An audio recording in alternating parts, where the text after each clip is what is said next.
ಈಗ ನಿಮಗೆ ಎಷ್ಟು ವಯಸ್ಸು ಹೇಳ್ರಿ? ಸರ್ ಒಂದು 38 ವರ್ಷ. ನೀವೀಗ ಗಂಡ ಹೆಂಡತಿ ಸೇರ್ಬೇಕಾದ್ರೆ ಬೇಗ ಸ್ಖಲನ ಆಗ್ತಾ ಇದೆ, ಬೇಗ ಔಟ್ ಆಗ್ತದೆ, ಹೌದಲ್ಲ? ಆಮೇಲೆ ಔಟ್ ಆದಮೇಲೆ ಇಂಟ್ರೆಸ್ಟ್ ಕೂಡ ಕಡಿಮೆ ಆಗ್ತದೆ, ಇಂಟ್ರೆಸ್ಟ್ ಕಡಿಮೆ ಆಗಿಬಿಡುತ್ತೆ ಅಲ್ವಾ? ಹಾಂ.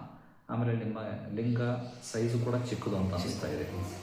ಇದು ಎಷ್ಟು ವರ್ಷಗಳಿಂದ ಈ ಥರ ಅನಿಸ್ತಾ ಇದೆ? ಸರ್ ಮದುವೆಗೂ ಮುಂಚೆನೇ ಒಟ್ಟಿಗೆ ಲಿಂಗ ಸೈಜ್ ಇಲ್ಲ, ಸೈಜ್ ಮುಂಚೆಯಿಂದನೂ ಚಿಕ್ಕದೇ ಅಂತಲೇ ಅನಿಸ್ತಾ ಇದೆ. ಓಕೆ. ಈಗ 20 ವಯಸ್ಸಿನವರೆಗೂ ಬೆಳವಣಿಗೆ ವಯಸ್ಸಿರುತ್ತೆ, ನಿಮ್ಮ ದೇಹ ಬೆಳವಣಿಗೆ ಇರುತ್ತೆ.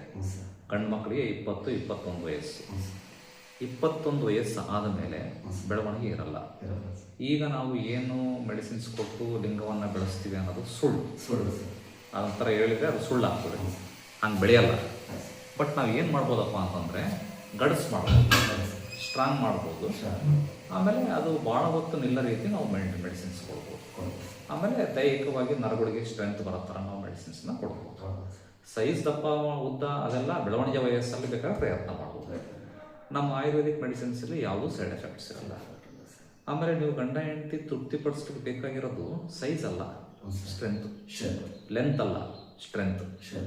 ಲೆಂತ್ ಇಷ್ಟುದ್ದ ಇದ್ದು ಅದು ನಿಲ್ಲ ಭಾಳ ಹೊತ್ತು ಅಂತಂದ್ರೆ ಪ್ರಯೋಜನ ಏನು ಅಲ್ವಾ?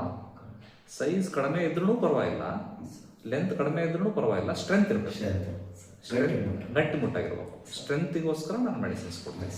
ತಲೆ ಕೆಡಿಸ್ಕೊಳ್ರಿ, ಆರಾಮಾಗ್ತದೆ. ಸರ್ ಆಮೇಲೆ ನಾವು ಇದೇ ವೀರ್ಯಾಣು ಚೆಕ್ಕಿಗೆ ಯಾಕೆ ಮಕ್ಕಳಾಗಲ್ಲ ಅಂತ ಚೆಕ್ ಮಾಡಿಸಿದ್ವಿ. ಓಕೆ. ಹಾಸ್ಪಿಟ್ಲ್ ಅವಾಗ ಮಾಡಿಸಿದಾಗ ವೀರ್ಯಾಣು ಏನು ಸಮಸ್ಯೆ ಇಲ್ಲ, ಕರೆಕ್ಟ್ ಆಗೈತೆ ಅಂತ ಹೇಳಿದ್ರು. ನೋಡ್ತೀನಿ, ಅದು ಕಿಟಕಿ ಕ್ಲೋಸ್ ಮಾಡ್ರಿ, ಆ ಕಡೆ ಸೌಂಡ್ ಬರ್ತಾ ಇದೆ ಭಾಳ. ಈ ಕಡೆ ಹಾಂ, ಆ ಕಡೆ ಇಲ್ಲಿ ನೋಡಿ. ಹಾಂ ಈ ಕಡೆಗ್ರಿ ಕ್ಲೋಸ್ ಮಾಡ್ರಿ ಅಂದ ನಾನು. ಸರ್ ಸೀರೆ ಕಟ್ಟಾಕ ಸರ್. ಹೌದು, ಹಿಂಗ ಸರ್ ಹಾಕ್ರತ್ತ.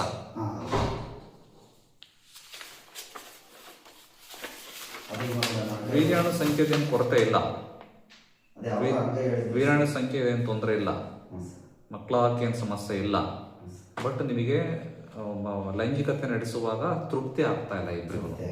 ತೃಪ್ತಿ ಆಗದೆ ಇರೋಕ್ಕೆ ಕಾರಣ ಭಾಳ ಹೊತ್ತು ನಿಲ್ಲದೆ ಇರೋ ಅಂಥದ್ದು, ಆಮೇಲೆ ಗಡಸಾಗದೆ ಇರೋ ಅಂಥದ್ದು. ಅದಕ್ಕೆ ಸಂಬಂಧಪಟ್ಟಂಗೆ ನಾವು ಕೊಡ್ತೇನೆ ಮೆಡಿಸಿನ್ಸ್. ಅದಕ್ಕೆಲ್ಲ ವಾಜೀಕರಣ ಔಷಧಿಗಳಂತ ಇರ್ತವೆ.